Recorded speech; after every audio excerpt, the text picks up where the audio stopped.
ഇതും ഇതിൻ്റെ മാതൃതട്ടയും കൂടെ കൂട്ടി ഒരു കുഴിയിൽ വയ്ക്കുന്നു. ഇപ്പം ബാധിച്ചിരിക്കുന്നതിൻ്റെ ഒരു ലക്ഷണമായി കാണുന്നത്. ഇത് ഓഷം നടക്കുന്നുണ്ട് ഗവൺമെൻറ് സ്പൈസസ് ബോർഡിൻ്റെ കെയർ ഓഫ്.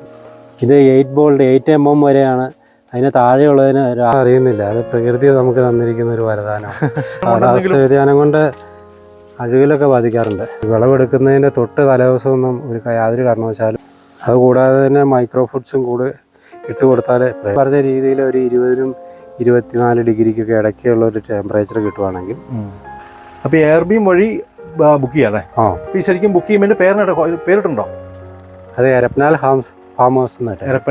എരപ്പനാൽ farm house. നമ്മളിപ്പോൾ ഉള്ളത് ഇടുക്കി ജില്ലയിലെ പശ്ചിമഘട്ട മലനിരകളിൽ സ്ഥിതി ചെയ്യുന്ന രാജാക്കാടാണ്.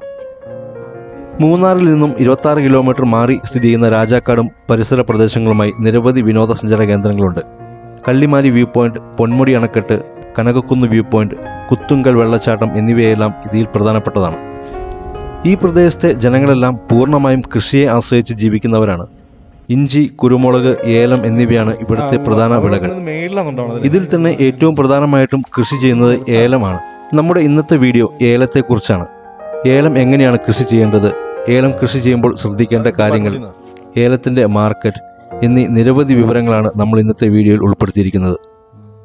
അതുകൊണ്ട് തന്നെ ഈ വീഡിയോയുടെ ലെങ്ത് അല്പം കൂടുതലാണ്. തീർച്ചയായിട്ടും നിങ്ങൾക്ക് ഇത് ഉപകാരപ്പെടുമെന്ന് കരുതുന്നു. കൃഷിയോടുള്ള താല്പര്യം കൊണ്ടാണ് ഇങ്ങനൊരു വീഡിയോ ചെയ്യാൻ തീരുമാനിച്ചത്. നമ്മൾക്ക് ഇന്നത്തെ വീഡിയോയിൽ ഏലകൃഷിയെക്കുറിച്ച് പറഞ്ഞു തരുന്നത് സന്തോഷ് എന്ന എൻ്റെ ഒരു സുഹൃത്താണ്. അദ്ദേഹം ഒരു റിട്ടയർഡ് ആർമി ഓഫീസറാണ്. കൂടാതെ അദ്ദേഹം ഇപ്പോൾ അഡ്വക്കേറ്റ് പ്രാക്ടീസും ചെയ്യുന്നുണ്ട്.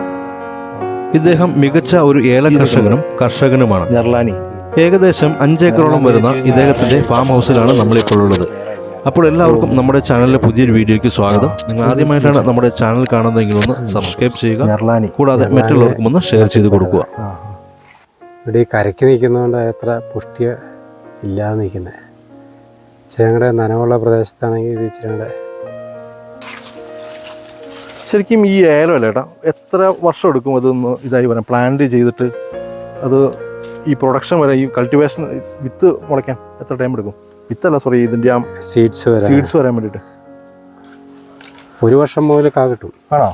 നമ്മൾ ഇത് നമ്മൾ പ്ലാന്റ് ചെയ്ത് തട്ടയാണല്ലോ ഇതിൻ്റെ നടുന്നത്. ഇതിൻ്റെ ഈ ഏകദേശം ഇതുപോലെയുള്ള ഒരെണ്ണം ഇതിന് ചിമ്പെന്ന് പറയും. ഇത് ഒരെണ്ണം എടുത്ത് നട്ട് കഴിഞ്ഞാൽ, ഇതിപ്പോൾ ഇതുപോലെ ഒരെണ്ണം എടുത്തിട്ട് നമ്മൾ വേറെ കുഴിയിലേക്ക് വെച്ച് കഴിഞ്ഞാൽ അടുത്ത വർഷം ഏകദേശം ഈ മഴക്കാലമൊക്കെ ആകുമ്പോഴത്തേനും അതിന് ഒരു 10-30 ചിമ്പാവും. നല്ല രീതിയിൽ നമ്മൾ കൾട്ടിവേറ്റ് ചെയ്യുക. ചിമ്പെന്ന് പറഞ്ഞു കഴിഞ്ഞാൽ ഓരോ സ്റ്റോർ വരെ ഇതുപോലെ ഓരോ തട്ട വരും. ഇത് ശരിക്കും ഒരു വിത്തിൽ നിന്നാണ് അത് ഉണ്ടാവണം മൊത്തം? അതിങ്ങനെ തിരിഞ്ഞ് പോവാണ്. സാധാരണ ഇത് നമ്മൾ നടുന്നത് ഇതിൻ്റെ ഒരെണ്ണം ഇതിൽ കൂട്ട് ഒരു ഈ ചെറിയ ചിമ്പുണ്ടല്ലോ, ഇത് ഈ സാധനം, ഇതും ഇതിൻ്റെ മാതൃതട്ടയും കൂടെ കൂട്ടി ഒരു കുഴിയിൽ വയ്ക്കുന്നത്. ഇത് കൂട്ട് ഇതും കൂടെ ചേർത്ത് രണ്ടും കൂടെ എടുത്ത് ഒരു കുഴിയിൽ വളമിട്ട് നട്ട് കഴിഞ്ഞാൽ നമ്മൾ 1 വർഷം കഴിയുന്നതിന് ഒരു 10-20-30 ചിമ്പ് വരെ ആവും. അപ്പോൾ 1 വർഷം കഴിയുമ്പോഴത്തേക്കും ഈ ചിമ്പ് പയ്യെ കായ്ക്കാൻ തുടങ്ങും. അതാ 1 വർഷം കഴിയുമ്പം അതെന്ന് ഇതുപോലെ വള്ളി പൊട്ടും. ശരിക്കും 2-ാം വർഷം 3-ാം വർഷമാണ് നല്ല കായ. ഏറ്റവും അതിൻ്റെ പീക്ക് ടൈം എന്ന് പറയും. 2-ാം വർഷം 3-ാം വർഷം. ആദ്യത്തെ വർഷം കുറവായിരിക്കും. ഇതൊക്കെ ഒരു 3-ാം വർഷമായ ചെടിയാണ്. ഇതൊക്കെ ഒരു 3-ാമത്തെ വർഷം അല്ലേ? അപ്പോൾ ഇത് എത്ര വർഷം നിൽക്കും? അതിൻ്റെ ലൈഫ് എത്ര ഒരു മരത്തിൻ്റെ? ഇതിപ്പോൾ എന്ന് പറഞ്ഞു കഴിഞ്ഞാൽ ഈ തട്ട, നമ്മൾ ഈ വള്ളി പൊട്ടിയിരിക്കുന്ന ഒരു തട്ട ഉണ്ടല്ലോ, ഈ തട്ട എന്ന് പറയുന്നത്, ഈ തട്ട നമ്മൾ ഇതിൽ ഈ കായ എടുത്തു കഴിഞ്ഞാൽ ഈ വർഷം പിന്നെ ഇത് കടിച്ചു കളയുക. അന്നേരത്തേക്ക് ഇതുപോലെ പുതിയ ചെമ്പുറ്റെന്നും ഉണ്ടാവും. ഓക്കെ. ഇപ്പം ഈ കായ എടുത്താണ് ഇപ്പം കണ്ടിച്ചിട്ടാണല്ലേ? കായ എടുത്തതും കേട് വന്നതും. ഇതിന് ഈ പുഴുവിൻ്റെ ശല്യമുണ്ട്, ഈ തണ്ടുവരപ്പം പുഴു എന്ന് പറയുന്നത്. തണ്ടുവരപ്പം പുഴുവിന് ഇത് അതിൻ്റെ തണ്ടുവരപ്പം ബാധിച്ചിരിക്കുന്നതിൻ്റെ ഒരു ലക്ഷണമായി കാണുന്നത്. കവുലിൽ ഈ പൊടി കാണുന്നുണ്ടല്ലോ, അത് തണ്ടലിട്ട് കയറിയിട്ടില്ലെന്ന് തോന്നുന്നു. അല്ലെങ്കിൽ സാധാരണ ഈ തണ്ടലിട്ട് തുറന്ന് അത് കയറും. അപ്പം അത് മരുന്നടിക്കേണ്ടി വരും. നോർമലി ഇപ്പം എന്ത് മരുന്ന് കടിക്കണേ?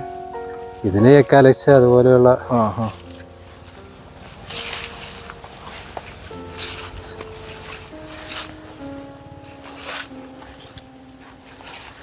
അതുപോലെ ഇപ്പോൾ ഈ ഒരു തണ്ടിൽ നിന്നൊക്കെ നമുക്ക് ഏകദേശം എന്തോരം ഏലക്ക കിട്ടും ഒരു വിളവെടുപ്പിൽ? ഒരു തണ്ടെന്ന് പറഞ്ഞാൽ ഒരു ചൂടാണോ ഞാൻ ഉദ്ദേശിക്കുന്നത് ഈ ഒറ്റ ചൂട്. ഒരു ചൂട്. ആ അത് നല്ല ഒരുവിധം ആവറേജ് ഉള്ളതാണെങ്കിൽ ശരാശരി ഒരു വർഷം ഇതിനകത്ത് നമുക്ക് 4 എടുപ്പ് വരെ കിട്ടും. 4 പ്രാവശ്യം വിളവെടുക്കാം ഒരു വർഷം. ഒരു വർഷം. ആ 4 പ്രാവശ്യം ഒരു വർഷം എടുക്കുമ്പോൾ ഏകദേശം ഒരു തണ്ടിൽ നിന്ന് എത്ര ഗ്രാം കിട്ടാൻ സാധ്യതയുണ്ട്? നല്ല ചൂടാണെങ്കിൽ 1.5 കിലോ വരെയൊക്കെ കിട്ടും. ഓക്കെ, അത്യാവശ്യം വിളവ് ക്വാളിറ്റി ഉള്ള നല്ല മരമാണെങ്കിൽ, ശരിയാണെങ്കിൽ, നല്ല ഗ്രോത്ത് ഉള്ളതാണെങ്കിൽ.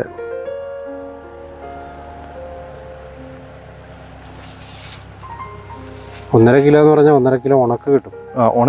ഉണങ്ങി കിട്ടും. ഒരെടുപ്പിന് നമുക്ക് ശരാശരി 1 കിലോ വെച്ചൊക്കെ 1.5 കിലോ വരെ പച്ച കിട്ടും. ഇത് ഉണങ്ങിക്കഴിഞ്ഞാൽ 5-1 ശരാശരി 5-1 ഉണക്ക് കിട്ടും. 5-1 ഉണക്കിനാണ് ഈ 1 കിലോ തൂക്കം 1.5 കിലോ എന്ന് പറയുന്നത്. ഓക്കെ, അപ്പോൾ ശരിക്കും പറിച്ച് ചെയ്യുമ്പോൾ ഏതാണ്ട് ഒരു 5 കിലോയൊക്കെ ഉണ്ടാവും. ഉണങ്ങി വരുമ്പോൾ 1 കിലോയ്ക്ക് 1 കിലോ കിട്ടും. ഈ ഉണക്കണതിൻ്റെ പ്രോസസ്സ് എങ്ങനെയാണ്? ഉണക്ക് ഡ്രയർ കൊടുത്താണ് നമ്മൾ സാധാരണ. ഇപ്പോൾ ഇലക്ട്രിക്കലും ആയി തുടങ്ങി. അതിന് മുമ്പ് വിറക് കൊണ്ടുള്ള ഡ്രയറായിരുന്നു.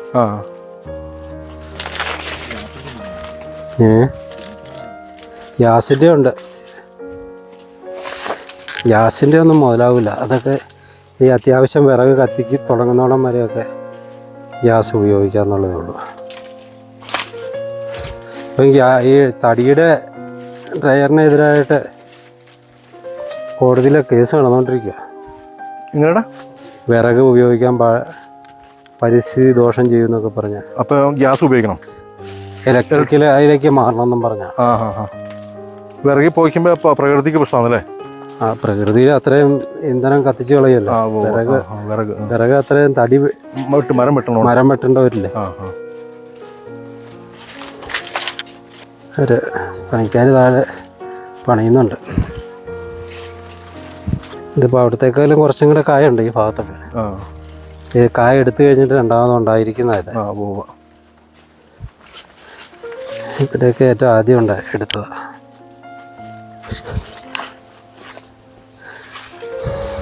ഏകദേശം ഈ അന്തരീക്ഷം, ഈ തണുത്തൊരു അന്തരീക്ഷം ഉണ്ടല്ലോ, ഈ തണലും ഇതൊക്കെ ഉണ്ടെങ്കിലാണ് ഇതിന് പറ്റിയ കാലാവസ്ഥ എന്ന് പറയുന്നത്. ഈ ഒരു തണുപ്പാണല്ലേ? ഇപ്പം നമ്മളിവിടെ വന്നപ്പോൾ ആ മുകളിലുള്ളതിൽ ഒരു കൂളിംഗ് ഉണ്ട്. ഈ ഒരു കൂളിംഗ് വേണം അതിന്. അങ്ങനെയാണെങ്കിൽ ഈ ഇവിടെ പൂ കൂടുതലില്ലേ, പൂവും കൂടുതൽ വരും, കായും കൂടുതൽ വരും. ഈ ക്ലൈമറ്റ് ആണ് ശരിക്കും സ്യൂട്ടബിൾ ആയിട്ടുള്ള. അതിൻ്റെ ആ ചെടിക്കും കരുത്തുണ്ടാവും, നല്ല കാവലും ഉണ്ടാവും.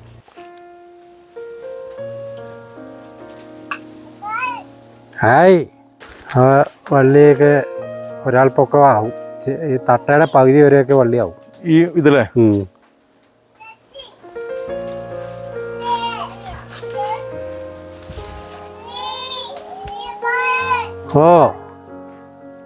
ഇതിപ്പോ ഈ കായ ആയില്ല ഏട്ടാ? ഈ കായ ഒന്ന് മൂത്താവണെങ്കിൽ എത്ര ടൈം എടുക്കും ഏട്ടാ? ഉണ്ടായ ഏകദേശം 90 ദിവസം വേണം. 90 ദിവസം വേണം അല്ലേ വിളവെടുക്കാൻ വേണ്ടി? മൂത്ത് കിട്ടണമെങ്കിൽ സാധാരണ രീതിയിൽ നമ്മൾ 45 ഡേയ്സ് ഇൻ്റർവെല്ലിൽ കായ എടുക്കും. അപ്പോൾ കായ എടുക്കുമ്പോൾ 1-2 കായ അത്തേ നിൽക്കും, പറ്റേ പറിക്കില്ല. അതിൻ്റെ പകുതി മൂപ്പായത് മുതലേ നമ്മൾ എടുക്കുള്ളൂ. പകുതിക്ക് താഴെ മൂപ്പുള്ള അതേലും നിർത്തിയേച്ച് പോരും. അത് അടുത്ത 45 ഡേയ്സ് ആകുമ്പോഴത്തേനും അതെടുക്കും. ശരിക്കും ഇത് പറിച്ചു കഴിഞ്ഞിട്ട് ഇതിൻ്റെ മാർക്കറ്റ് എങ്ങനെയാണ് വരുന്നത്? എവിടെയാണ് ശരിക്കും സെയിൽ എവിടെയാണ് കൊടുക്കുന്നത്? ഇത് ഓഷൻ നടക്കുന്നുണ്ട്, ഗവൺമെൻറ് സ്പൈസസ് ബോർഡിൻ്റെ കെയർ ഓഫ്. അതെവിടെയാ? പുറ്റടി. ഇവിടെ കട്ടപ്പന തന്നെ? കട്ടപ്പനടുത്ത്. കട്ടപ്പനടുത്ത് പുറ്റടിയില്ലേ? എല്ലാ ദിവസവും ഉണ്ട് കേട്ടോ ഓഷൻ? മിക്കവാറും എല്ലാ ദിവസവും ഉണ്ട്. അവധി ദിവസങ്ങൾ ഒഴിച്ച്, സ്പെഷ്യൽ അവധി ഇല്ലാത്ത ദിവസങ്ങളിൽ. അപ്പോൾ നിങ്ങൾ ഒന്നെങ്കിൽ അങ്ങോട്ട് കൊണ്ടുപോകും? അങ്ങോട്ട് കൊണ്ടുപോകും, അല്ലെങ്കിൽ ഇവിടെ പ്രൈവറ്റ് ഏജൻസികൾ കളക്ട് ചെയ്ത്. അതുകൂടാതെ തന്നെ പ്രൈവറ്റ് ഏജൻസിയിൽ ഓഷൻ നടക്കുന്നുണ്ട്. KCPMC മുതൽ പിന്നെ പല ഏജൻസികളുണ്ട്. അവിടെ ഓഷൻ നടക്കുന്ന മാർക്കറ്റിനെ ബേസ് ചെയ്തുകൊണ്ട് ഇവിടെ ഈ കച്ചവടക്കാർ ഓപ്പൺ മാർക്കറ്റിൽ ഇത് മേടിക്കുന്നത്, അവർ പർച്ചേസ് ചെയ്യുന്നത്. അതിൻ്റെ ബേസിക് അതിൻ്റെ പ്രൈസ് റേറ്റ് എന്ന് പറയുന്നത് ഓഷനിൽ നടക്കുന്ന റേറ്റാണ്. അത് കൂടിയതും കുറഞ്ഞതും ഉണ്ട്. അതിൻ്റെ ഒരു ആവറേജ് റേറ്റിലൊക്കെ സാധാരണക്കാരുടെ കായൊക്കെ പോകുന്നത്. ക്വാളിറ്റി എങ്ങനെയാണ് ഇതിൻ്റെ സംഭവം? ക്വാളിറ്റി എന്ന് പറഞ്ഞു കഴിഞ്ഞാൽ ഇതിനകത്ത് ഇതിൻ്റെ ബോൾഡ് വലിപ്പമാണ് ഇതിനകത്ത് പ്രധാനം. ഇതിൻ്റെ ഈ ഉരുളിമയും വലിപ്പം. ഇത് 8 ബോൾട്ട് 8 mm വരെയാണ്. അതിന് താഴെയുള്ളതിന് ഇത് 8 ബോൾട്ട് 8 mm വരെയാണ്. അതിന് താഴെയുള്ളതിന് അത് ഏറ്റവും ടോപ്പ് 8 mm വലിപ്പം. അതാണ് ഏറ്റവും ക്വാളിറ്റി കൂടിയതും ക്വാളിറ്റി കൂടിയത്. അവിടെ മുതൽ മുകളിലേക്കുള്ളത്. മേളിലേക്കുള്ളതെന്ന് വെച്ചാൽ 8 mm 10 mm വരെയൊക്കെ വരും. ഓക്കെ അതൊക്കെയാണ് ഏറ്റവും ടോപ്പ് ക്വാളിറ്റി. ഏറ്റവും ടോപ്പ് ക്വാളിറ്റി.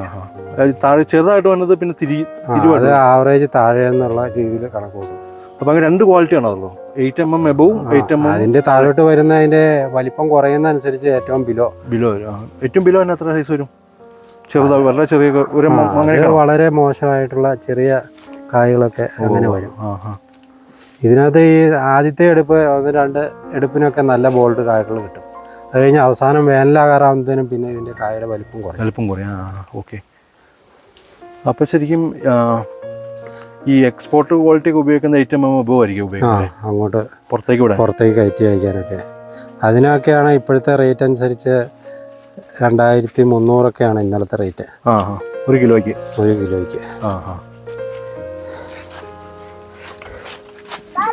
അപ്പൊ നമ്മുടെ ഈ ക്വാളിറ്റി കുറഞ്ഞ മോഡലൊക്കെയാണ് കിലോയ്ക്ക് വില പറഞ്ഞത്. ഈ 8 mm താഴെയുള്ളതിനൊക്കെ ഏറ്റവും കുറഞ്ഞത് ഈ ഇന്നലെയൊക്കെ റേറ്റ് എന്ന് പറഞ്ഞാൽ 1200-300. അപ്പൊ ചേട്ടന് ഇപ്പൊ ഈ നിങ്ങൾ മാർക്കറ്റിൽ ഇപ്പൊ നമ്മുടെ ഈ ഓപ്ഷൻ നടക്കുന്നത് കൊണ്ടേ കൊടുക്കില്ലേ, അന്നേരം അവിടെ തീരുമാനിക്കുന്ന വിലയും ഈ ഏകദേശം ഈ വിലയൊക്കെ തന്നെയാണോ? അത് ഇവര് ഈ ബോൾട്ടിന്റെ അടിസ്ഥാനത്തിലാണ് അതിന്റെ റേറ്റ് തീരുമാനിക്കുന്നത്. ബോൾട്ടും കറക്റ്റും ഇതിന്റെ ഈ കളറും കളർ ഈ ഗ്രീൻ കിട്ടണം. ഈ ഉണങ്ങി കഴിയുമ്പോൾ ഇതേ കളർ തന്നെ വരാം. ഏകദേശം ഒരു ചുവന്ന ലൈറ്റായുള്ള ഗ്രീൻ. അപ്പൊ ശരിക്കും നമ്മൾ ഈ ഉണങ്ങിയിട്ട് ഉണങ്ങിയ ഒരു ഇല കാണില്ല, ഇലയുടെ കളർ കാണില്ലേ ഉണങ്ങി തന്നെ ഈ മോഡൽ നിറം. അത് സംഭവം എന്താ പറഞ്ഞത്? അത് നമ്മൾ ഡ്രയറിലല്ലാതെ ഉണങ്ങുന്നതാ. അല്ലെങ്കിൽ ഇത് കൂടുതൽ പഴുത്ത് കഴിയുമ്പോൾ ഇതിന് മഞ്ഞ കളറാവും. ഇത് പഴുത്ത് മഞ്ഞയായിട്ട് മാറും. അപ്പൊ അന്നേരം അതിനെന്തെങ്കിലും അത് എന്തെങ്കിലും കേട് ബാധിച്ചുകൊണ്ടായിരിക്കും ഈ കളറാവും പഴുത്ത് കഴിഞ്ഞാൽ. അല്ലെങ്കിൽ അഴുകലൊക്കെ വന്നു കഴിഞ്ഞാൽ ഈ കളറ് വരും. ഈ കളറിന് വില കുറവാ. തേനീച്ച വേണം യഥാർത്ഥത്തിൽ. തേനീച്ച ഉണ്ടെങ്കിൽ പരാഗണം നടക്കുള്ളൂ. തേനീച്ചയാണ് ശരിക്കും ഇതിനകത്ത്. ഇവരാണ് ഇതിന്റെ പരാഗണം നടത്തുന്നവർ. ഈ ഓരോ പൂവിലും ഇതിലുണ്ട്. തേനീച്ച കൃഷിയും കൂടെ ഇതിന്റെ കൂട്ടത്തിൽ നടത്തുവാണെങ്കിൽ ഇതിന്റെ ആദായം കൂടുതൽ കിട്ടുമെന്ന് പറയുന്നത്. ഈ പരാഗണം കൂടുതൽ നടക്കുമ്പം കാപിടുത്തം കൂടും. അപ്പൊ ശരിക്കും ഇതിനകത്ത് നടക്കുവാണെങ്കിൽ തേനീച്ചപ്പെട്ടി വെക്കുകയാണെങ്കിൽ നല്ലതായിരിക്കും. തേനീച്ചപ്പെട്ടി കൂടെ വെക്കുവാണെങ്കിൽ ശരിയാ.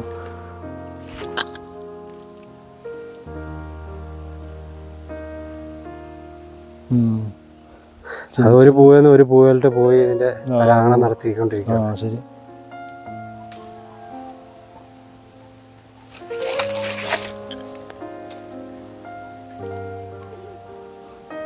ശരിയാ. പൂ മാറി ഇത് അതിന്റെ ആ പൂമ്പൊടി അങ്ങനെ അടുത്ത പൂവിലേക്ക് എല്ലാ പൂവിലും അത് കയറിയിരുന്നില്ലെന്ന്. എല്ലാ പൂവിലിരുന്നു. അത് നമ്മളറിയുന്നില്ല. അത് പ്രകൃതി നമുക്ക് തന്നിരിക്കുന്ന ഒരു വരദാനമാണ്. സത്യം, കറക്റ്റ്. അത് ഓരോ പൂരും കയറി ഇപ്പൊ തന്നെ പ്രകൃതി തന്നെ ഇതിന് പരാഗണം നടത്തേണ്ടതായ ഒരു മെത്തേഡ് സൃഷ്ടിച്ചിരിക്കുകയാണ്. നമ്മളറിയുന്നേ ഇല്ല. അത് ഇതാണ് നമ്മൾ പ്രകൃതിയായിട്ട് ഇണങ്ങി ജീവിച്ചാൽ നമുക്ക് എല്ലാ കാര്യങ്ങൾക്കും അതിൻ്റെ ഒരു ആൻസർ ഉണ്ടല്ലോ. അത് യഥാർത്ഥത്തിൽ കൂടുതൽ കടുപ്പമുള്ള മരുന്നുകൾ ഉപയോഗിച്ച് കഴിയുമ്പോൾ ഇത് തേനീച്ചകൾക്ക് ദോഷം ചെയ്യും. അപ്പം അങ്ങനെ ആകുമ്പോൾ നടക്കില്ല വരും. ഗ്രാജുവലി വിളവ് കുറയും. കാരണം ഇവർക്ക് ജീവിക്കാൻ പറ്റാതെ വന്നു. അപ്പോൾ അതിന് നമ്മൾ ദോഷമില്ലാത്ത രീതിയിലുള്ള അതിന് ഇച്ചിരി വില കൂടും നല്ല മരുന്നിന്. അപ്പോൾ അങ്ങനെയുള്ള ഉപയോഗിച്ചാൽ മാത്രമേ ഇതിൻ്റെ ഈ കാഫലത്തിലും വ്യത്യാസമുണ്ട്.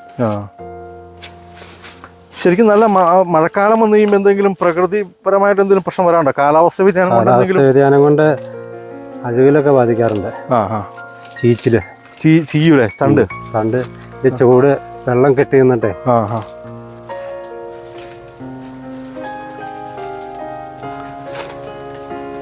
സാധാരണ പല തോട്ടങ്ങളിലും അങ്ങനത്തെ ഒരു ദോഷം, ഈ രോഗം അതൊരു സൈസ് രോഗമാണ്. ആ അഴുകൽ, ആ അട്ടമറിയൽ, അത് ഇവിടെ ഈ കരഭാഗത്ത് കുറവാണ്. ആ സാറിന് കൂടുതൽ കണ്ടത്തിൽ അല്ലെങ്കിൽ ഈ കൂടുതൽ രാസവളം ഉപയോഗിക്കുന്നിടത്താണ് അത് സംഭവിക്കുന്നത്. ആ രാസവളം കൂടുതൽ കലക്കി ഒഴിച്ചു കഴിഞ്ഞാൽ ആ ഈ പ്രശ്നം വരും. ഈ പ്രശ്നങ്ങൾ ഉണ്ടാകാൻ സാധ്യത കൂടുതലാണ്. ഞാൻ രാസവളം പരമാവധി കുറച്ച് ബാക്കിയുള്ള കാര്യങ്ങളിലൊക്കെയാണ്. പൂർണ്ണമായിട്ട് അങ്ങ് രാസവളത്തിലേക്ക് പോയിട്ടില്ല. എന്നാൽ പൂർണ്ണമായിട്ട് ഇത് ജൈവമല്ല താനും. ആ അങ്ങനെയാണെങ്കിൽ നമുക്ക് മുതലാവുള്ളൂ. ജൈവം തന്നെയായാലും ഇത് വിളവ് തീരെ കുറഞ്ഞു പോകും. ആ അപ്പോൾ രാസവളം ഉപയോഗിക്കുമ്പോൾ എന്തെങ്കിലും ഈ പുറത്തേക്ക് വിടാവുന്ന എക്സ്പോർട്ട് ക്വാളിറ്റിക്ക് എന്തെങ്കിലും പ്രശ്നങ്ങൾ വരും? അങ്ങനെ രാസവളം ഉപയോഗിക്കുന്നതുകൊണ്ട് കുഴപ്പമില്ല. ഈ മരുന്ന് ക്വാളിറ്റി കുറഞ്ഞത് ഉപയോഗിച്ച് കഴിഞ്ഞാൽ പ്രശ്നം വരും. ഇപ്പോൾ ഇടയ്ക്ക് കഴിഞ്ഞ ദിവസങ്ങളിൽ എവിടെയും ന്യൂസിലെ കണ്ടിട്ടുണ്ട്, ഇപ്പോൾ ഈ വരുന്ന ഇതിനകത്ത് മായം ചേർക്കുന്നുണ്ട്. അത് ഈ കളറ് കിട്ടാൻ വേണ്ടി, പച്ചക്കളർ കിട്ടാൻ വേണ്ടി ഇത് ഉണങ്ങുന്ന സമയത്ത് പ്രത്യേക ഒരു രാസലായനിയിൽ കഴുകിയിട്ട് ഉണങ്ങുമ്പം അന്നേരം ഇതിന് അത് ഈ ഉണങ്ങുന്നതിന് തൊട്ട് മുമ്പുള്ള ആ ക്രിയ ആണല്ലോ. അതുകൊണ്ട് അതിൽ അത് കൂടുതൽ പറ്റി പിടിച്ചിരിക്കും. അപ്പോൾ ഗ്രീൻ കൂടുതലാവും. കളർ കിട്ടാൻ വേണ്ടിയാണ് യഥാർത്ഥത്തിൽ അത് ചെയ്യുന്നത്. പക്ഷേ അത് രാസവസ്തുക്കൾ ഉപയോഗിച്ച് ചെയ്ത് കഴിയുമ്പോൾ അത് എക്സ്പോർട്ടിന് ഭയങ്കര തടസ്സമായിട്ട് വരും. അപ്പം അങ്ങനെ റിജക്ഷൻ വരും.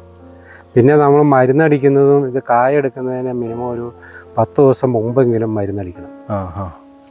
ഈ വിളവെടുക്കുന്നതിന് മുമ്പ്. ഈ വിളവെടുക്കുന്നതിൻ്റെ തൊട്ട് തലേദിവസമൊന്നും യാതൊരു കാരണവശാലും നമ്മൾ മരുന്നടിക്കരുത്. അതൊക്കെ നമ്മുടെ ഈ കയറ്റുമതിയെ ബാധിക്കും. അവർ ലാബിൽ ടെസ്റ്റ് ചെയ്ത് കഴിയുമ്പോൾ ഇതിൻ്റെയൊക്കെ അംശം വരുമ്പോഴാണ് ഈ റിജക്ഷൻ വരുന്നത്. ശരിക്കും ഇതിന് ഏറ്റവും കൂടുതൽ മാർക്കറ്റ് എവിടെയാണ്? ഇത് രാജ്യം ശരിക്കും ഏറ്റവും കൂടുതൽ എക്സ്പോർട്ടിങ് നടക്കുന്ന ഏത് രാജ്യത്തേക്കായി? US, ഗൾഫ് കൺട്രീസിലേക്കൊക്കെ നല്ല രീതിയിൽ പോകുന്നുണ്ടല്ലേ. അതിനകത്ത് കൂടുതലും അവരുടെ ഫുഡിനകത്ത് ഇത് കൂടുതൽ ചേർക്കുന്നുണ്ടോ? അവരെയാണല്ലോ കൂടുതൽ ഈ ബിരിയാണി അതുപോലെ ഫുഡിൽ. ശരിയാ, കുഴിമന്തി ഓരോ ഐറ്റംസിനും ബിരിയാണിയിലും എല്ലാത്തിനകത്തും ഇതിൻ്റെ ഉപയോഗം ഉണ്ടല്ലോ. ശരിക്കും പറഞ്ഞു കഴിഞ്ഞാൽ ചേട്ടൻ പറഞ്ഞു കഴിഞ്ഞപ്പോൾ തേനീച്ചനെ നമുക്ക് അല്ലെങ്കിൽ നമ്മളൊന്ന് അടി കൊടുക്കൂലേ? അതുകൊണ്ട് തോന്നണം അടിക്കാൻ തരാം. ഈ സംഭവം ഇതുവരെ നടക്കണമെന്ന് അറിയുമ്പേ അവരാണ് ശരിക്കും ഇതിൻ്റെ പ്രോസസ്സിങ് നടത്തുന്നത്. ശരി, എല്ലാത്തിനും ചുട്ടുകൂടെ ഉണ്ട്. അപ്പോൾ അങ്ങനെയാണെങ്കിൽ പിന്നെ ശരിക്കും ഒരു തേൻപെട്ടി അത് അറേഞ്ച് ചെയ്യണമെന്ന് എഴുതിയായിരിക്കുന്നത്. നമ്മൾ ഒരേ ഏക്കറിൽ ഒരു പെട്ടിയെങ്കിലും ഉണ്ടെങ്കിൽ നമുക്ക് 2 രീതിയിലുള്ള ഗുണമുണ്ടാവും. തേനും കിട്ടും, ഇതിൻ്റെ പരാഗണവും കൂടുതൽ. ഇതിലെ ഇറങ്ങി നമുക്ക് വേണമെങ്കിൽ ഇതിലേക്ക് ഇറങ്ങി കയറി പോരാം. ഇത് യഥാർത്ഥത്തിൽ ഈ ഇതിൻ്റെ അകത്തേക്ക് ചൂടടിക്കാതിരിക്കാനേ ഈ ഏലത്തിലേക്ക് അതിനൊരു ഹരിതകമായിട്ടുള്ള ഒരു വേലി. ശരിക്കും ഓരോന്നിനും ഓരോ പർപ്പസ് ഉണ്ടല്ലേ. ഇതിങ്ങനെ സൂര്യനെ ഇങ്ങനെ ചെരിഞ്ഞു വരുമ്പോൾ അകത്തേക്ക് ചൂട് പെട്ടെന്ന് കിട്ടില്ല. അതുപോലെ ടാറ്റ റോഡിൽ വേനൽക്കാലത്ത് ഭയങ്കര ചൂടടിക്കും. അതും തടയാൻ വേണ്ടിയിട്ട് തടയാന്നുള്ള ഉദ്ദേശമാണ്. ശരി, ഓക്കെ. പി.ടി. തോമസ് MP ആയിരുന്നപ്പോൾ ഇവിടെ അനുവദിച്ച റോഡാണ്. പി.ടി. തോമസ് ഇവിടെ ഇടുക്കിയിൽ ആദ്യം അത്യാവശ്യം കായുള്ള സ്ഥലം.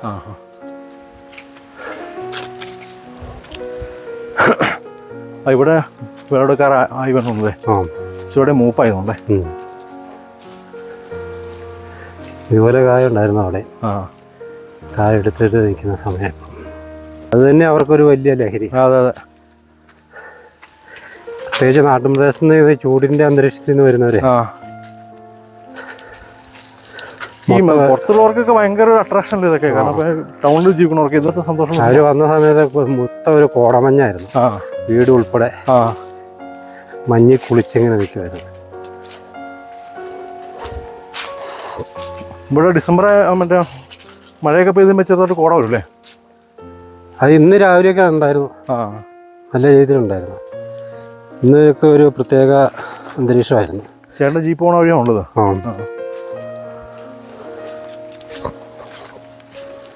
ഇവിടെ എന്തെങ്കിലും മൃഗങ്ങളുടെ ശല്യം അഫക്റ്റ് ഉണ്ടോ ഇതിനെ, കൃഷിനെ? ഈ പ്രദേശത്ത് അങ്ങനെ കാര്യമായിട്ടില്ല. ഇവിടെ ഇപ്പം മൃഗങ്ങളുടെ ശല്യമുള്ള പന്നിയാണ്, കാട്ടുപന്നി ഉണ്ടല്ലേ? കാട്ടുപന്നി ഇതിനിട്ട് അത്ര ദോഷം ചെയ്യുന്നില്ല. ഇതിൻ്റെ ഇടയ്ക്കൂടെ വന്ന് കുത്തുന്നുള്ളൂ. അങ്ങനെ കുത്തി നശിപ്പിക്കുന്നൊന്നുമില്ല. കുരങ്ങിൻ്റെ ശല്യമില്ല. കുരങ്ങിൻ്റെ ശല്യം ഈ ഭാഗത്തില്ല. ഇല്ല. പൊതുവേ നമുക്ക് ഇവിടെ ഒരു ശാന്തമായ അന്തരീക്ഷമാണ്. ആനയുടെ ശല്യമില്ല. ചുറ്റും അപ്പുറം വരെയൊക്കെ ഉണ്ട്. കുരങ്ങിൻ്റെ ശല്യം അങ്ങനെ കാര്യമായിട്ടില്ല.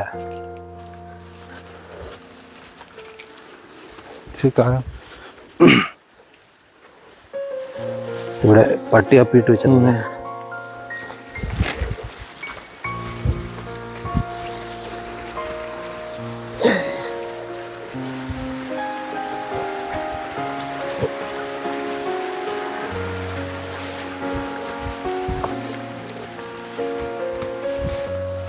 ജാതിയാണ് കേട്ടോ.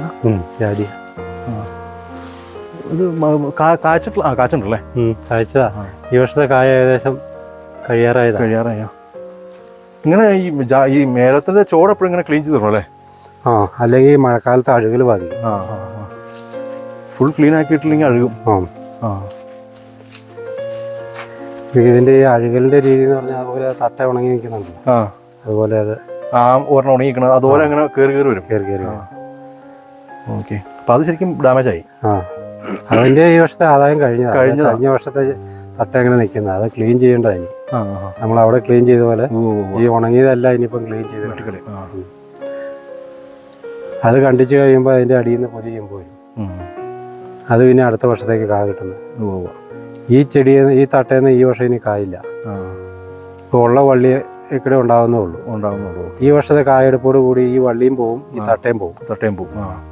അത് കഴിഞ്ഞിട്ട് അടുത്ത വർഷത്തേക്ക് അതുപോലെയുള്ള പുതിയ ചിമ്പയില് അത് ഈ ഏകദേശം ഇത്ര വലുതായി കഴിയുമ്പോൾ അതിൽ വള്ളി അടിക്കും പുതിയതായിട്ട്.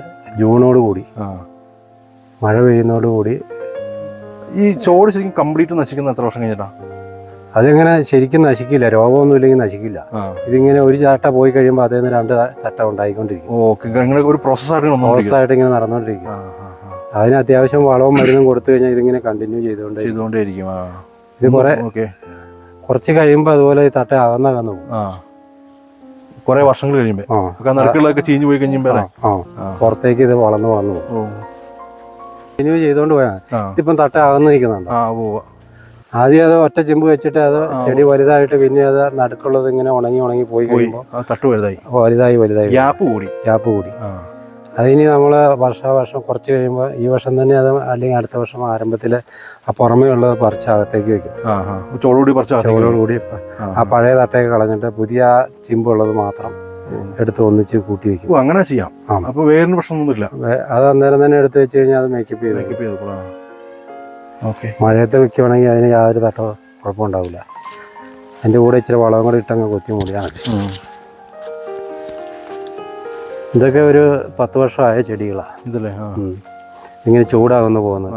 ചൂട് ശരിക്കും അത് നിൽക്കുന്ന ചെടി 3-ാം വർഷ ചെടിയാണ്.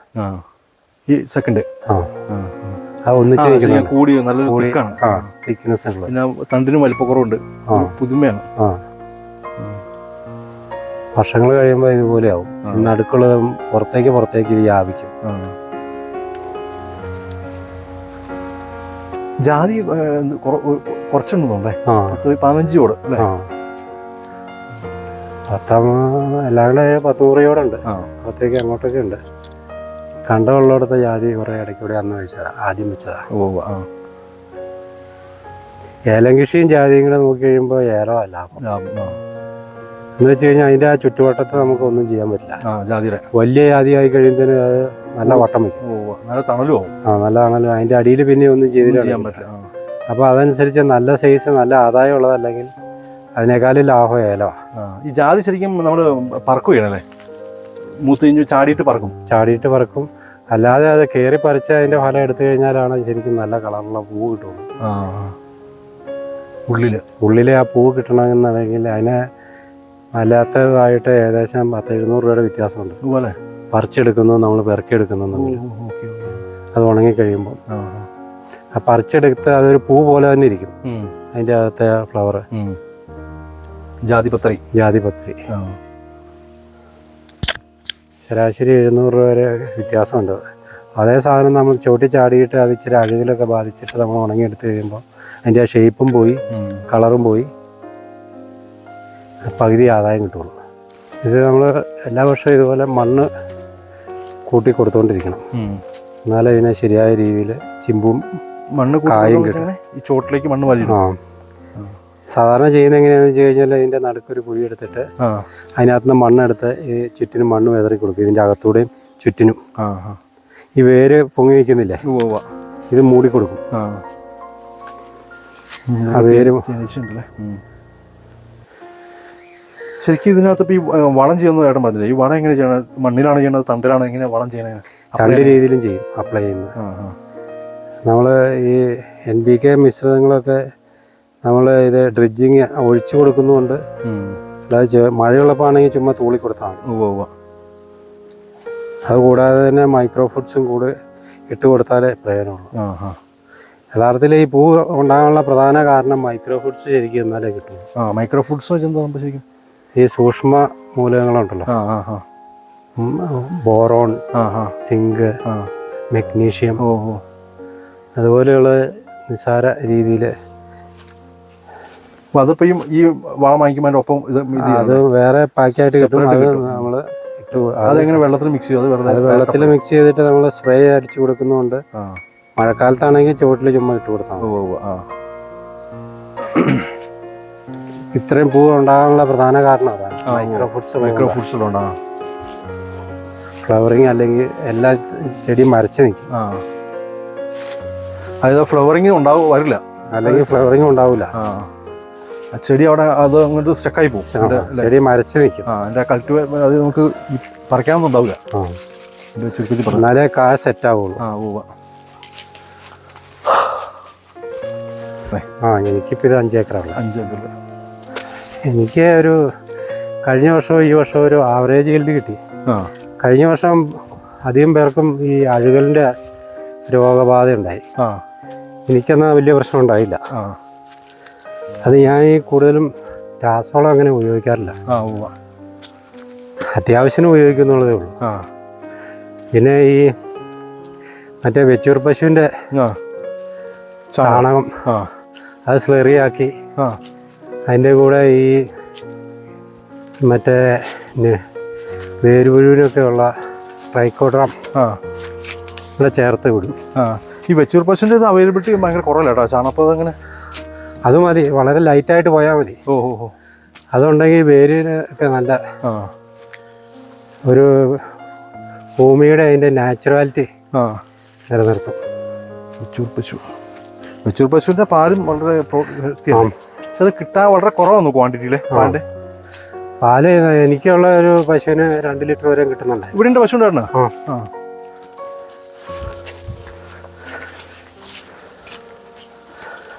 അപ്പോൾ പാല് ശരിക്കും നമ്മുടെ വീട്ടിലെ പാല് ആവശ്യത്തിന് ഉപയോഗിക്കണോ അതോ? വീട്ടാവശ്യത്തിന് ഉപയോഗിച്ച് ബാക്കിയുള്ള അയലക്കത്തുള്ളത് കൊടുക്കുമായിരുന്നു. അപ്പോൾ അതിൻ്റെ പാലിന് വില കൂടില്ല ചേട്ടാ? ഇവിടെയൊന്നും നമ്മളങ്ങനെ മേടിക്കാറില്ല. സാധാരണ പാലിൻ്റെ തന്നെ വളരെ ലൈറ്റായിട്ടേ വിടുള്ളൂ. അതിൻ്റെ തിക്നെസ് കുറച്ചിട്ട് അത് പോയി കഴിഞ്ഞാൽ ഉടനെ തന്നെ വെള്ളം ഒഴിച്ച് ഓസിക്കടെ പച്ചവെള്ളം ഒഴിച്ചു വിടും. ഇത് സ്ലറി വെള്ളം പോയി കഴിയുമ്പോൾ അതിൻ്റെ പുറയിൽ നല്ല വെള്ളം ഒഴിച്ചു വിടും. അപ്പോൾ ബ്ലോക്ക് ഉണ്ടെങ്കിൽ പൊക്കോളും. ഉണങ്ങി പിടിക്കാത്ത രീതിയിൽ. ശരി. അപ്പോൾ ഈ പറഞ്ഞ ഈ ഫാമിങ് ചെയ്യുമ്പോൾ അതിൻ്റെ ഒപ്പം തന്നെ ഇങ്ങനത്തെ ഒരു സംഭവം ഉണ്ടെങ്കിൽ നമുക്ക് എളുപ്പമായി അല്ലേ ചാണകത്തിൻ്റെ പരിപാടിയും. ഇതിപ്പോൾ നമ്മൾ ഈ മരുന്നടിക്കാനായാലും ഞാൻ അവിടെ വീട്ടിൻ്റെ അവിടെ പുറകിൽ 1000-ന്റെ ഒരു ജാറ് വെച്ചിരിക്കുക.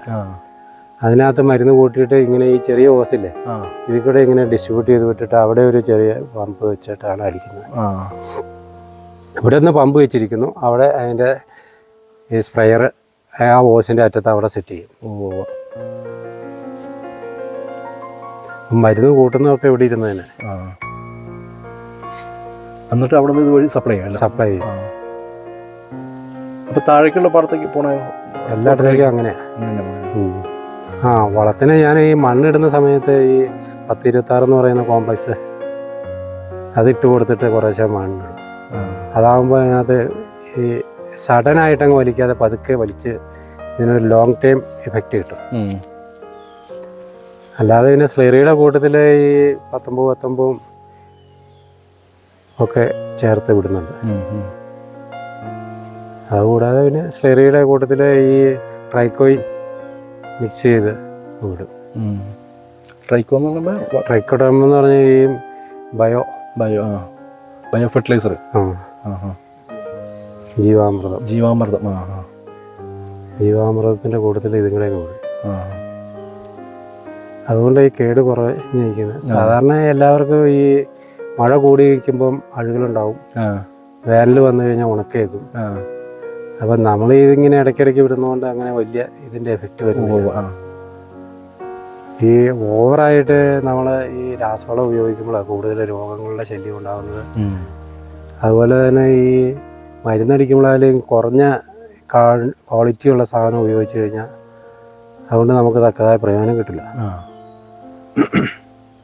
ഈ കൂടുതലും ഈ ലോക്കല് നമ്മളെ ഈ ഡിസ്ട്രിബ്യൂട്ട് ചെയ്യുന്ന ആൾക്കാരുണ്ട്, കൊണ്ട കൊടുക്കുന്ന, അവരെ നിന്ന് മേടിച്ച് അപ്ലൈ ചെയ്തിട്ടുണ്ടെങ്കിൽ നമുക്ക് പണി കിട്ടും കൃത്യം.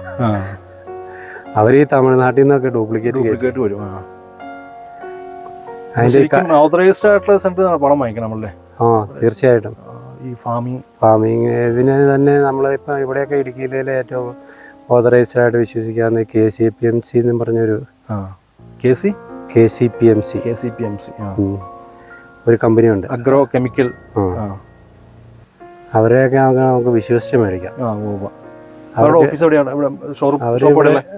അവരിവിടെ എല്ലായിടത്തും തന്നെ ഉണ്ട്. രായക്കാടുണ്ട്, കട്ടപ്പനയുണ്ട്, ശാന്തമ്പാറയുണ്ട്, ഇവിടെ അടുത്ത പ്രദേശങ്ങളിലൊക്കെ ഉണ്ട്. അങ്ങനെ നമുക്ക് വിശ്വസിക്കാൻ പറ്റുന്നവരുടെ അടുത്ത് നിന്ന് മരുന്ന് മേടിച്ചില്ലെങ്കിൽ ചിലപ്പം പണി കിട്ടും. ചിലപ്പം ചെടി മൊത്തം നശിച്ചു പോകും. അത് വലിയ പണിയായിട്ടല്ലേ? തൈ വിത്ത് എവിടെ നിന്ന് വാങ്ങിക്കണം ശരിക്കും? ഇല്ല, യഥാർത്ഥത്തിൽ നമ്മൾ ഇതിനകത്ത് നിന്ന് തന്നെ പറിച്ച് നടുവാങ്ങിയത്. നമ്മളെ ഇതിനകത്ത് നിന്ന് തന്നെ പറിച്ചെടുക്കുക. ഫസ്റ്റ് ടൈം അപ്പോൾ നമ്മൾ നടുമ്പോൾ വിത്ത് നമുക്ക് പുറത്തുനിന്ന് മേടിക്കേണ്ടി വരും. അല്ലെങ്കിൽ നമ്മൾ ഇപ്പം ഞാൻ സ്വന്തമായിട്ട് ഇപ്പോൾ ഇതിപ്പോൾ ഞാൻ ആദ്യം പറഞ്ഞില്ലേ, ഇതുപോലെ ഈ ചെറിയ ചിമ്പുണ്ടല്ലോ, ഇത് ഉൾപ്പെടുന്ന ഈ വലിയ തട്ട ഇങ്ങനെ പറിച്ചിട്ട് ഒരു കുഴിയിലേക്ക് വെക്കും. ഈ ചെറിയ ചിമ്പാണ് അടുത്ത വർഷത്തേക്ക് ഇനി വലുതായിട്ട് അങ്ങനെ പിന്നെ അത് പിന്നെ അവൻ്റെതായിട്ട് ഇത് സ്പ്രെഡ് ആയിക്കൊണ്ടേയിരിക്കും. തട്ട വെച്ച് കഴിഞ്ഞാൽ നമുക്ക് തൈ വെക്കുന്നതിലും ഒരു വർഷത്തെ വളർച്ച കൂടുതൽ കിട്ടും. തൈ ഇതിൻ്റെ അരിഭാഗി തൈ വേണമെങ്കിൽ ഉണ്ടാക്കിയെടുക്കാം. പക്ഷെ അതിന് നമ്മൾ ഈ തൈ വളർന്ന് ഇത്രയും വലുതായി വരാൻ വേണ്ടി ഒരു വർഷം കാത്തിരിക്കണം. അതുപോലെ തന്നെ ഇതിൻ്റെ ഈ ക്വാളിറ്റിയിൽ ഇത് സെയിം ക്വാളിറ്റി ആണെന്ന് നമുക്ക് പറയാൻ പറ്റില്ല. ഈ പരാഗണം നടക്കുന്നതുകൊണ്ട് ഈ അരിയിൽ പല വ്യത്യാസങ്ങളും വരാൻ സാധ്യതയുണ്ട്. തൈ ആയിരിക്കുമ്പോൾ സെയിം ആയിരിക്കും, സെയിം ക്വാളിറ്റിയിലുള്ളത് കിട്ടും. പുതിയ ഇനങ്ങൾ ഉണ്ടാക്കിയെടുക്കുന്നത് അത് ചിലപ്പം വിജയിക്കും, ചിലപ്പം വിജയിച്ചില്ല എന്ന് വരും. ഇവിടെ ഇപ്പം കൂടുതലായിട്ട് പ്രചാരത്തിലുള്ളത് ഈ ഞെർലാനി എന്ന് പറയുന്ന ഇനമാണ്. അത് ഈ വള്ളി ഇങ്ങനെ അടിയിൽ നിന്ന് മുകളിലേക്ക് വന്നിട്ട് ഇങ്ങനെ വളഞ്ഞു വരും. വേറെ ഇപ്പൊ നമുക്ക് ഇവിടെ കൂടുതലും അത് തന്നെയാണ്. പിന്നെ ഞാൻ ആദ്യം പറഞ്ഞ തിരുതാളിക്കുള്ള ഒരു പ്രത്യേകത എന്താണെന്ന് വെച്ച് കഴിഞ്ഞാൽ ആദ്യത്തെ കായ്ക്ക് നല്ല രീതിയിൽ കായ കിട്ടും, ആദ്യത്തെ എടുപ്പിന്. പിന്നീട് അങ്ങോട്ട് കാ കുറവായിരിക്കും. അല്ലെങ്കിൽ അതുപോലെ നമ്മൾ ശരിക്കും വളവും മരുന്നും കാ കിട്ടുന്നതനുസരിച്ച് അപ്ലൈ ചെയ്താലേ മാത്രമേ. ഞെർലാനിക്ക് നമുക്ക് ശരാശരി 4 എടുപ്പ് വരെ ഒരു വർഷം കിട്ടും. ബാക്കിയുള്ള ചെടികൾക്കൊക്കെ അത്ര കിട്ടുന്നില്ല. ആദ്യത്തെ ഈൽഡ് കഴിഞ്ഞാൽ പിന്നെ നമുക്ക് 45 ഡേയ്സ് കഴിയുമ്പോൾ അത്രയും. തിരുതാളിക്കാണെങ്കിൽ അത്ര ഒന്നും കിട്ടത്തില്ല. ഒരു പ്രാവശ്യം 4 എന്ന് പറയുമ്പോൾ ആദ്യം ജൂണിലെ മഴയോട് കൂടി ഇത് ഒരു സമയത്ത് മഴ കിട്ടുവാണെങ്കിൽ 45 ഡേയ്സ് കഴിയുമ്പോൾ നമുക്ക് കായെടുക്കാം. ഒരു ലെവല് ഫസ്റ്റ് അത് കാര്യമായിട്ട് കിട്ടിയില്ലെങ്കിലും അടുത്ത എടുപ്പിനാണ്. അത് കഴിഞ്ഞിട്ട് ഒരു 45 ഡേയ്സിൻ്റെ കഴിയുമ്പോൾ നമുക്ക് സെക്കൻഡ് ട്രിപ്പ് കായ എടുക്കുന്ന സമയത്ത് അതായിരിക്കും മെയിൻ ക്രോപ്സ്. കാലാവസ്ഥ അനുകൂലമാണെങ്കിൽ. ഈ വർഷമൊക്കെ എന്ന് പറഞ്ഞാൽ ആ സമയത്തൊന്നും കിട്ടിയില്ല. മഴ കുറഞ്ഞു പോയി. ജൂണിലൊന്നും മഴ പെയ്തില്ലല്ലോ. ശരി, അതാ അങ്ങനെയാണ് ഈ കാലാവസ്ഥ നമ്മൾ ശരിക്കും ഒരു തണുത്ത അന്തരീക്ഷം ഇതിനകത്ത് വന്നാൽ മാത്രമേ അതിനകത്ത് ഈ പൂവുണ്ടാവുള്ളൂ. ഫ്ലവറിങ് ശരിക്കും നടന്നാൽ അത് കാ സെറ്റാകണമെങ്കിൽ നമുക്കൊരു 25 ഡിഗ്രി താഴെ അറ്റ്മോസ്ഫിയർ നിൽക്കണം ഇതിൻ്റെ അകത്ത്. അപ്പം ഈ വേനൽക്കാലത്ത് നമ്മൾ എന്തോരം നനച്ചു കൊടുത്താലും ഫ്ലവറിങ് നടക്കില്ല. ഈ ചൂടുള്ള അന്തരീക്ഷം നിലനിൽക്കുന്നിടത്തോളം കാലം ഇതിൻ്റെ അകത്ത് തണുപ്പ് നിൽക്കുകയല്ലോ. അപ്പോൾ അത് നമുക്ക് ഫ്ലവറിങ്ങിന് അനുകൂലമായ ഒരു അന്തരീക്ഷം കിട്ടി അത് ഇടയ്ക്ക് മഴ കിട്ടുകയും കൂടെ ചെയ്താൽ മാത്രമേ ഇത് സെറ്റായിട്ട് കിട്ടുള്ളൂ. ഫ്ലവറിങ് കഴിഞ്ഞ് ഇത് സെറ്റാവുന്ന സമയത്ത് വെയിലായി കഴിഞ്ഞാലും ഇത് സെറ്റാവില്ല, ഒഴിഞ്ഞു പോകും. കണ്ടിന്യൂസ് ആയിട്ട് ഈ പറഞ്ഞ രീതിയിൽ ഒരു 20-24 ഡിഗ്രിക്കൊക്കെ ഇടയ്ക്കുള്ള ഒരു ടെമ്പറേച്ചർ കിട്ടുവാണെങ്കിൽ നല്ല കാലാവസ്ഥയാന്ന് പറയാം. കൂടുതൽ മഴ വന്നാലും അഴുകൽ വന്ന് ഈ പൂവൊന്നും സെറ്റാവില്ല. മഴ കൂടിയാലും പ്രശ്നമാണ്. ശരിക്കും അപ്പോൾ ഒരു എത്ര മഴ ലഭിക്കണം എന്ന രീതിയിലാണ് കണക്കുകൾ പറയണം. അങ്ങനെ എത്ര മഴ വേണം എന്നുള്ളതൊരു കൃഷിക്ക് ശരാശരി നമുക്ക് നമ്മുടെ ഇവിടുത്തെ നോർമൽ എന്ന് പറയുന്നത് 100 മുതൽ 120 സെന്റിമീറ്റർ വരെ മഴ കിട്ടും എന്നുള്ളത്. ആ മഴയാണ് ഏറ്റവും ആപ്റ്റായിട്ടുള്ള ഒരു സൂട്ടബിൾ ആയിട്ടുള്ള റെയിനിങ്. അത് കണ്ടിന്യൂസ് ആയിട്ട് ഒരാഴ്ച കൊണ്ട് പെയ്ത് തീരാതെ ആഴ്ചയിൽ 2 മഴ വീതമൊക്കെ കിട്ടുവാണെങ്കിൽ ഏറ്റവും സൂപ്പർ കാലാവസ്ഥയെന്ന് പറയാം. അല്ലെങ്കിൽ ഒരു ഒന്നിടവിട്ട ദിവസങ്ങളിലൊക്കെ മഴ കിട്ടുവാണെങ്കിൽ ഈ കണ്ടിന്യൂസ് ആയിട്ട് മഴ വന്നു കഴിഞ്ഞാലും ചെടിയെല്ലാം മരച്ച് നിൽക്കുകയുള്ളൂ, ഒന്നും നടക്കില്ല. ശരിക്കും നമ്മുടെ ഇപ്പോൾ ഈ ഹൈറേഞ്ച് മേഖലയിൽ ഏറ്റവും നല്ലൊരു മേഖല ഇപ്പോൾ രാജാക്കാടിൻ്റെ കട്ടപ്പനയുണ്ട്, കൊമളിയുണ്ട്. ഈ പ്രദേശം വെച്ച് നോക്കുമ്പോൾ ഏറ്റവും നല്ല സ്യൂട്ടബിൾ ആയിട്ടുള്ള ഏരിയ ഏതാ? എല്ലാം ഓക്കെ, ഓൾമോസ്റ്റ് സെയിം ആണോ? കൂടുതൽ ഈ വണ്ടമ്മയുടെ സൈഡിലാണ് ഇതിന് ഏറ്റവും അനുകൂലമായ ക്ലൈമാറ്റിക്സ് കണ്ടീഷൻ. അവിടെയാണ് ഈ തോട്ടങ്ങളെല്ലാം അടുത്തടുത്ത് കൂടുതലുള്ളതും. നമ്മുടെ ഈ കൃഷിക്കാടുകളിൽ അത്ര ഒരു സൂട്ടബിൾ ആയിട്ടുള്ള ഒരു അറ്റ്മോസ്ഫിയർ വരാൻ ബുദ്ധിമുട്ടാണ്. എന്ന് വെച്ച് കഴിഞ്ഞാൽ ഈ ഒറ്റ തിരിഞ്ഞുള്ള ഇതാകുമ്പോഴേ ഇതിൻ്റെ ചുറ്റുവട്ടം എല്ലാം ഇങ്ങനെ ഓപ്പൺ ആയിട്ട് കിടക്കുമ്പോൾ ഈ അന്തരീക്ഷം പെട്ടെന്ന് ചൂടാവും. ഈ റോഡ് സൈഡിൽ നിൽക്കുന്ന ഈ 1-2 ലൈനിന് ഒരിക്കലും ശരിക്കും കിട്ടുകയില്ല. അതിൻ്റെ ഒരു 2 ലൈൻ വിട്ടിട്ട് പിന്നെ ഇതിൻ്റെ ഉള്ളിലേക്കുള്ള ബോർഡർ ഏരിയ കഴിഞ്ഞിട്ട് ഇതിനെ ഉള്ളിലേക്ക് കാ പിടിക്കുള്ളൂ. അതിങ്ങനെ ഗാർഡ് ചെയ്യാൻ വേണ്ടി, ഇങ്ങനെ പ്രൊട്ടക്റ്റ് ചെയ്യാൻ വേണ്ടി അതിനെ നിർത്തി. ഒരു ലെയർ അങ്ങനെ പോകും. തോട്ടം മേഖല എന്ന് പറഞ്ഞു കഴിഞ്ഞാൽ മൊത്തത്തിൽ ഇങ്ങനെ തോട്ടം 100 ഏക്കർ 500 ഏക്കർ 1000 ഏക്കർ വരെയൊക്കെ ഒന്നിച്ച് തോട്ടം കിടക്കുമല്ലേ. അപ്പോൾ അതിനൊരു പ്രത്യേക ക്ലൈമറ്റ് ആയിരിക്കും. ഇതിനകത്ത് ശരിക്കും ഇടക്കൃഷി എന്ന് പറയാൻ പാകത്തിനുള്ളിൽ ചെയ്യാൻ പറ്റും നമുക്ക്. ഇടക്കൃഷി എന്ന് പറഞ്ഞു കഴിഞ്ഞാൽ ഏലം നിൽക്കുന്നതിന് നമ്മൾ നടുന്നതിന് മുമ്പേ ഏതെങ്കിലും കൊടിയൊക്കെ നട്ട് വളർത്തുവാണെങ്കിൽ കമുക്, തെങ്ങ്. ഏലം നട്ട് കഴിഞ്ഞിട്ട് പിന്നെ ഇതിനകത്തേക്ക് നമ്മൾ എന്തെങ്കിലും പ്ലാന്റ് ചെയ്താൽ അത് കയറി വരാൻ പാടായിരിക്കും. സൂര്യപ്രകാശം ശരിക്കും കിട്ടില്ല, അതിനാവശ്യമുള്ള സൂര്യപ്രകാശം കിട്ടില്ല. അതിന് മുമ്പേ ഇത് ഏലത്തിൻ്റെ മുകളിൽ കയറി കഴിഞ്ഞാൽ പിന്നെ അതിൻ്റെ മുകളിലേക്ക് കായ്ക്കും. ഇപ്പോൾ ഇതേ കൊടി നിൽക്കുന്നുണ്ടോ? ആ ഏലത്തിൻ്റെ മുകളിലേക്കുള്ള ഭാഗത്ത് മാത്രമേ കായുള്ളൂ. ആ ഏലത്തിൻ്റെ ലെവൽ വരെ അതിന് കായില്ല. ശരിയാ. അത് എന്ത് ചെടി കണ്ടാലും ഏലത്തിൻ്റെ അകത്ത് നിൽക്കുന്ന അവിടെ മരച്ച് നിൽക്കും. വെയിൽ കിട്ടാത്തതുകൊണ്ട് അങ്ങനെയൊക്കെ ഇടവേള ചെയ്യാം. ഇല്ലയുണ്ട് അവിടെ നിൽക്കുന്ന ഇല്ല. അതിങ്ങനെ ഈ വേര് പോകുന്നിടത്തൂടെ എല്ലാം അതിൻ്റെ ചെറിയ തൈ മുളച്ച് കഴിക്കുന്നത് അവിടെ ആ സൂചിയായിട്ട് നിൽക്കുന്നുണ്ട് ആ പുല്ലിനകത്തൂടെ. ഇത് നമ്മൾ തിരുവപ്പുല്ലല്ലേ? അത് നിൽക്കുന്നത് ഇത് ഈ പശുവിനെ കൊടുക്കുന്ന പുല്ല. അത് തെരുവപ്പുല്ല്. ചേട്ടാ പശുവിനെ പുല്ല് വളർത്തണോ? ഇല്ലില്ല. ഇപ്പം നമ്മൾ ഈ നമ്മുടെ ഇപ്പോൾ ഇറങ്ങി വന്ന വഴിയുടെ സൈഡിൽ കൂടെ, പിന്നെ ഇതിനകത്ത് നമ്മൾ ഈ തയ്യാലത്തിൻ്റെ സൈഡിൽ കൂടെയൊക്കെ ഇടയ്ക്ക് പുല്ലുണ്ടാവില്ല, അതെല്ലാം വീശിപ്പറക്കി കൊടുക്കും. പിന്നെ അത് കുറച്ച് വൈക്കോലും മേടിക്കും. മലേഷ്യൻ എത്തിയാണല്ലേ ഇല്ലേടാ? മലേഷ്യൻ എത്തിയാ. ഇത് നമുക്ക് പഴം ഇത് ചെയ്യാൻ പറ്റുമോ? ഡ്രൈ ഫ്രൂട്ട് ആക്കാൻ പറ്റുമോ? ഇതിനകത്ത് ഈ പഴുത്ത കായെല്ലാം ചുവന്ന് കിടക്കുന്നുണ്ട്. അത് ശരിക്കും പഴുത്ത് കഴിയുമ്പോൾ അത് തന്നെ ചാടും. അന്നേരം എടുത്തിട്ട് നമ്മളിതിൻ്റെ തൊലി പൊളിച്ചിട്ട് നമ്മൾ തിന്നു കഴിഞ്ഞാൽ അല്ലാതെ ഇത് മരുന്നിന് വേണ്ടി പലരും കൊണ്ടുപോകുന്നുണ്ട്. ഇത് ഈ BP-യുടെ ഇതിനൊക്കെ നല്ല പ്രതിരോധ മരുന്നാണ്. അത് ശരിയാണ്. ഇത് നമ്മൾ തുടർച്ചയായിട്ട് കഴിക്കുകയാണെങ്കിൽ നോർമലാവും BP ഒക്കെ. ദിവസവും രാവിലെ നമ്മൾ ഓരോന്ന് കഴിച്ചാൽ മതി. ചേട്ടനിപ്പോൾ ഇവിടെയും ഇത് ഹോം സ്റ്റേ നടത്തണല്ലേ? Home stay. അപ്പോൾ അത് അതിൻ്റെ ബുക്കിംഗ് എങ്ങനെയാണ്? ബുക്ക് ചെയ്യണമെന്നുണ്ടെങ്കിൽ അപ്പോൾ അതെങ്ങനെയാണ്? വെബ്സൈറ്റ് വഴിയാണോ അതോ ഡയറക്റ്റ് വിളിച്ചോ? 2 രീതിയിലും ചെയ്യുന്നുണ്ട്. ഡയറക്റ്റ് വിളിച്ച് ചെയ്യുന്നുണ്ടോ? ഡയറക്റ്റ് നമ്മൾ ഇതിലായിട്ട് അങ്ങനെ കൂടുതൽ ഇത് ചെയ്യുന്നില്ല. വെബ്സൈറ്റ് വഴിയാണ്. ഏത് വെബ്സൈറ്റ് അത്? മറ്റേ എയർബീസോ? എയർബീം വഴി അല്ലേ? ഇപ്പോൾ വരുന്ന ഗസ്റ്റുകൾക്ക് ഈ പറഞ്ഞ ഏലത്തോട്ടം ആ ഇങ്ങനെയുള്ള എല്ലാം കാണിച്ചു കൊടുക്കും. എല്ലാം കാണിച്ചു കൊടുക്കുകയും ചെയ്യും. അവർക്ക് ഇവിടുന്ന് അവർ നല്ല രീതിയിൽ പർച്ചേസ് നടത്തുന്നുണ്ട്. അതുപോലെ കഴിഞ്ഞ പ്രാവശ്യം നമ്മുടെ അടുത്ത് നിന്ന് ഏലക്ക മേടിച്ചുകൊണ്ട് പോകുന്നുണ്ട്. അവർക്ക് കഴിഞ്ഞ പ്രാവശ്യം വന്നപ്പം ഏലക്കായ പിന്നെ കുടംപുളി അതൊക്കെ ഈ തമിഴ്നാട്ടിൽ നിന്ന് വന്നവർക്ക് അതൊക്കെ താല്പര്യമായിരുന്നു. കുടംപുളി ഉണ്ട് താഴെ. കുടംപുളി എന്തുകൊണ്ട്? അത് ഒരു 5-8 മരമുണ്ട്. കായുണ്ടോ പലത്? അതിന്റെ കാ കഴിഞ്ഞു, അതിന്റെ സീസൺ കഴിഞ്ഞു. അപ്പൊ എയർബീം വഴി ബുക്ക് ചെയ്യാല്ലേ? ഈ ശരിക്കും ബുക്ക് ചെയ്യുമ്പോൾ പേരിട്ടുണ്ടോ?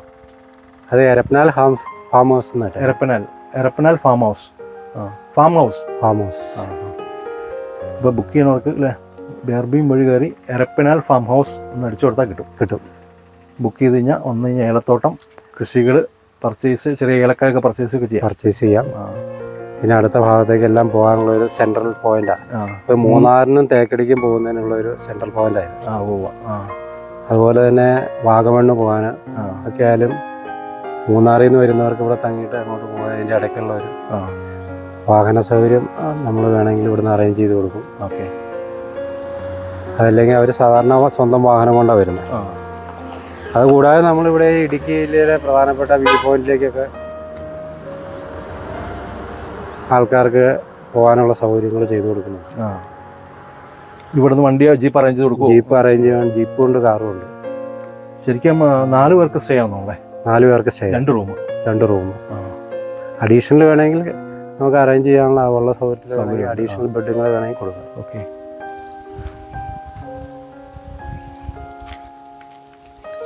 എരപ്പിനാൽ ഫാം ഹൗസ് ഇവിടെ തുടങ്ങിയുള്ളൂ. തുടങ്ങി വരുന്നുള്ളൂ. ഇപ്പം 3 ബുക്കിംഗ് കഴിഞ്ഞു. വന്ന കസ്റ്റമേഴ്സൊക്കെ അത്യാവശ്യം നല്ല ഹാപ്പിയാണ്. അതെല്ലാവരും 5 സ്റ്റാർ ഇട്ടിരിക്കുന്നത്. ഇനിയിപ്പം അടുത്ത ശനിയാഴ്ച ഉണ്ട് ബുക്കിംഗ് ഉണ്ട്. ഫുഡ് ഇവിടെ തന്നെ? ഫുഡ് ആവശ്യമുള്ളവർക്ക് ഫുഡ് നമ്മൾ പറയുന്ന ഫുഡ് ഉണ്ടായിക്കോട്ടെ. അഡ്വാൻസ് പറയണോ അതോ? നമ്മൾ വന്നു കഴിഞ്ഞിട്ട് പറഞ്ഞാലും മതി. കുക്ക് ഉണ്ടല്ലോ ഇവിടെ? നമുക്ക് അത്യാവശ്യം സഹായിക്കാൻ ഒരു ചേച്ചിയുണ്ട്. അപ്പോൾ അത്യാവശ്യമുള്ള കാര്യങ്ങൾ പറഞ്ഞു കഴിഞ്ഞാൽ ഫുഡും കിട്ടും. 2 ദിവസം വന്ന് ഇന്ന് മനസ്സമാധാനമായിട്ട് വന്ന് അല്ലേ ശുദ്ധവായുക്കെ ശ്വസിച്ച് 4 ദിവസത്തേക്കും പോകാനുള്ള വഴി സൗകര്യമുണ്ട്. ഒന്ന് റിലാക്സ്ഡ് ആവാൻ പറ്റുന്ന ഏരിയയാണ്. നമുക്കിവിടെ ഇപ്പോൾ ഈ അന്തരീക്ഷത്തിൽ വന്നു കഴിഞ്ഞാൽ ഇതിന്റെ ഒന്നും ആവശ്യം, AC-യുടെ ഒന്നും ആവശ്യമില്ല. ഇപ്പൊ നല്ല ക്ലൈമറ്റോടെ നല്ല തണുപ്പല്ലേ? ഇപ്പൊ ഒരു ചെറിയൊരു കാറ്റ്, നല്ല തണുപ്പല്ലേ? ഒരു AC-യുടെ കാറ്റ് കിട്ടുന്ന പോലെ നാച്ചുറൽ ക്ലൈമറ്റ്. പിന്നെ പട്ടണത്തിന്റെ വലിയ ശല്യങ്ങളില്ല. അത്യാവശ്യം വഴി സൗകര്യം ഉണ്ട്. ഈ മലയുടെ മുകളിൽ പോയി കഴിഞ്ഞാൽ നല്ല സൈറ്റാണ്. ഇവിടെ അത് ഗസ്റ്റുകൾ കാണിക്കാൻ കൊണ്ടാകും. ആദ്യത്തെ ദിവസം വന്ന് അവരൊക്കെ പോയിട്ട് അവർക്ക് വലിയ ഇഷ്ടപ്പെട്ടു. അവർക്ക് പുറത്തു പോകുന്നേക്കാളും ഇഷ്ടപ്പെട്ട എവിടെയാണ്. അത് ശരിയാ. മേളിലേക്ക് ഞങ്ങൾ താഴേക്ക് കാണാൻ പറ്റുമോ? വ്യൂ പോയിന്റ് ആണ്. ഇവിടുന്ന് അതിന്റെ മുകളിൽ ചെന്ന് കഴിഞ്ഞാൽ ഈ ചുറ്റുവട്ടം മുഴുവൻ കാണാം. മൂന്നാർ വരെ. അങ്ങേ സൈഡ് കട്ടപ്പന, ഇവിടെ പൊന്മുടി ഡാം, ഇങ്ങോട്ട് മൂന്നാർ ദേവികുളം, അങ്ങനെ ആ ഭാഗമെല്ലാം. ഇപ്പം മേഘം മൂടി നിൽക്കുന്ന, അല്ലെങ്കിൽ നമുക്ക് ആനമലയൊക്കെ അവിടെ കയറി എന്നാൽ കൃത്യമായിട്ട് കാണാൻ പറ്റും. നാടനുമായിട്ടൊരു ക്രോസാണ്. അപ്പിച്ചോടെയും ഒരു വലിപ്പമുണ്ട്. ഒരു നാടൻ പശുവിൻ്റെ ലുക്കാണ്.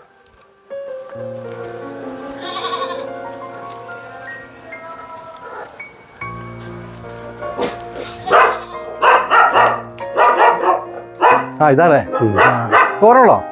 അതിൻ്റെ കിടാവും അതുള്ളൂ. ഭയങ്കര ചെറുതല്ലേട്ടത്?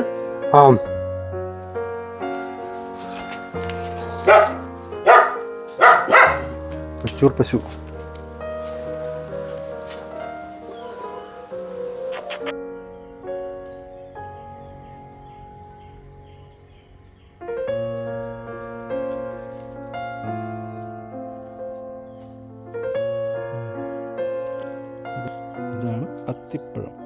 ഇതാണ് അത്തിപ്പഴം. ചേട്ടൻ പറഞ്ഞ മഞ്ഞ കളറും പച്ച കളറേ. മഞ്ഞ കളറാണ് നമ്മൾ പറഞ്ഞ ശരിക്കും മൂത്ത കായ്ക്കാണ് മഞ്ഞ കളർ.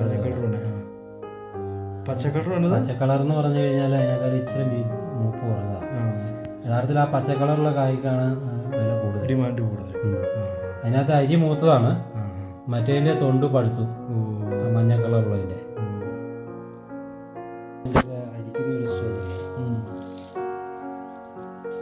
ഇതിനകത്ത് ഈ കൂടുതൽ പഴുത്ത ഇതൊക്കെ ഉണ്ടല്ലോ, അത് പൊട്ടിയിട്ട് അതിൻ്റെ അരി സെപ്പറേറ്റ് ആവും. സെപ്പറേറ്റ് ആവും. Okay okay. ശരിക്കും നമ്മൾ ഏലക്കാലം ഉപയോഗിക്കുന്നത് ഈ അരി അരിയാണ്. ഇതാണ് ഏറ്റവും മൂത്ത കായയുടെ അരിയായിരിക്കും അതിനെ പൊട്ടി വീഴുന്നത്.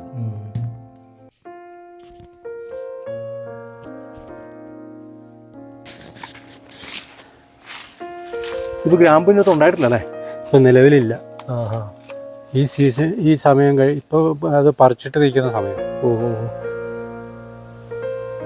അപ്പോൾ ഇതെങ്ങനെയാ പറക്കണേ? ഇതിൻ്റെ എങ്ങനെ വിളവെടുക്കണേ?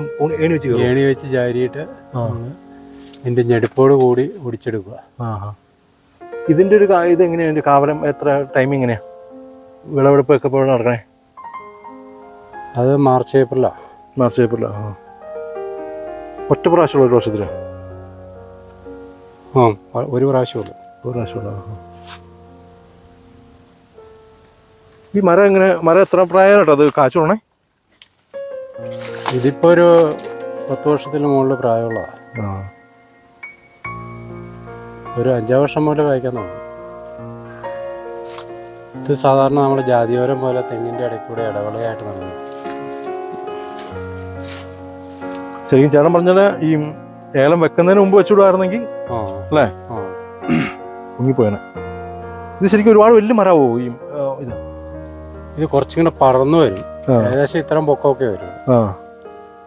ഇത്രയൊക്കെ ഇതിന് പൊക്കം വെക്കും. ഇതിന്റെ വലിയ മറ്റേ ക്രോസ് ഐറ്റംസ് അങ്ങനെ ഉണ്ടോ? ക്രോസ് ബ്രീഡോ അങ്ങനെ ഉണ്ടോ? അതിന് വേറെ നല്ല ഐറ്റംസ് ഉണ്ട്. പൊക്കം ഒരുപാട് വെക്കാതെ.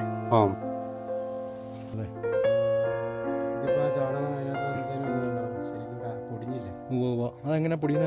അതിനകത്ത് കിടന്നതിന് അത് ദ്രവിച്ച പൊടി. എന്നിട്ട് ഇവിടുന്ന് പൈപ്പ് വഴി മോട്ടറിൽ അടിക്കുക. മോട്ടർ ചെയ്യണം. Okay okay. മോട്ടർ വഴി അടിച്ച് 4 ദിവസത്തേക്ക് വിടല്ലേ? അതിൻ്റെ അകത്തേക്ക് ആ ടാങ്കിൽ നിന്ന് വെള്ളം ചേർക്കും. അത് ബയോഗ്യാസ് ആണ്. അത് ബയോഗ്യാസ് അല്ല, വെള്ളം ശേഖരിച്ചിരിക്കുന്നത്. ഓഹോ, മഴവെള്ളം. മഴവെള്ളം ശേഖരിക്കും. അല്ലാതെ മോട്ടർ വെച്ച് അപ്പോൾ അതെനിക്ക് ഇവിടുന്ന് ഇങ്ങനെ സംഭവം അടിച്ചു വിടും. ആ ചാണകത്തിനകത്തേക്ക് വെള്ളം തുറന്നിട്ട് അത് പരത്തി.